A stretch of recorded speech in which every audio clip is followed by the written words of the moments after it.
Last week, the Maine Voices for Palestinian Rights held a screening of a documentary film, Eyewitness Gaza, about life in Gaza following Israel's attack in the winter of 2008. The film focuses on the ability of Palestinian youth to survive the Israeli siege and attacks from their own political factions. The film's director, Tom Jackson, was in Portland for the screening, and Tom talked with him about the documentary. Thanks for joining us, Tom. Thanks for having me. Last week, the Maine Voices for Palestinian Rights had a film festival, and your film was among the ones that were screened that time. Could you talk a little bit about it? Sure. The documentary is called Eyewitness Gaza, and it's a 50-minute piece. It's my, I don't know, fifth or sixth documentary that I've directed and produced.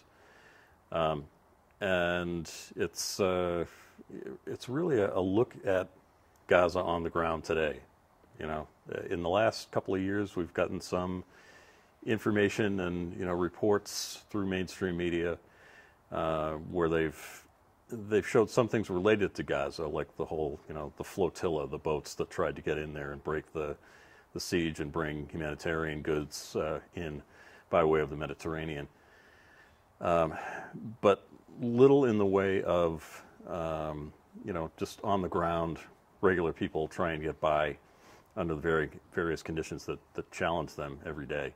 And that, in fact, has been pretty typical of the general coverage of Palestinians and how they live. In our mainstream media, we rarely see anything other than, you know, maybe some kids throwing rocks at Israeli tanks and things like that.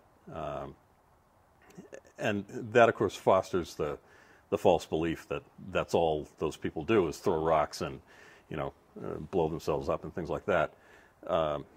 Having been to the West Bank 3 times now and Gaza once, I can assure you that doesn't by any means, you know, describe the average Palestinian at all. So Eyewitness Gaza really focuses primarily on the youth and what they're trying to do to change their situation, which of course is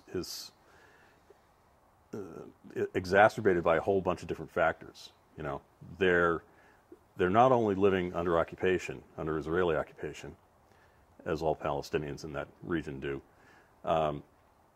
Gaza, in particular, which is a tiny little strip of land on the Mediterranean, and in fact, to give you an idea of how tiny it is, the square mileage of Gaza, you could fit 7 Gazas into Rhode Island. So it's a tiny little strip of land. 1.5 million people packed in there. A very large percentage of them 15 years old or younger. So it's a, you know, big youth population. And, you know, they've got the occupation since 2006. On top of that, there's been a siege. So their borders have been closed off. Israeli border up in the north was closed off. And Israel and the United States got Egypt to cooperate for a long time and close off the border in the south on the Egyptian border. And so people were unable to go out or get in. And then in 2008, late 2008 into early 2009, Israel bombed Gaza, air raids, and then a land attack. This was in response to some rockets being fired over the border into Israel by some Hamas militants. The average Gazan is just getting slammed from multiple different directions. You know, this is a very bad situation for these people, and in a lot of ways, they, you know, they don't have a lot of power to do something about it. But the encouraging thing is there's a youth movement that are trying to change things in a nonviolent sense. They're using nonviolence. One of them is from an organization that's actually based in the United States, the American Friends Service Committee. And there's a few people from Gaza who work for AFSC, and we hear from them in Eyewitness Gaza. And there's also, we hear from one individual who was the first one to really kind of go public from this organization called Gaza Youth Breaks Out. Is there any place where people can go on the web or anything that they can get more information about this? They can go to eyewitnessgaza.net. That's one, probably the best place to get information about the film itself.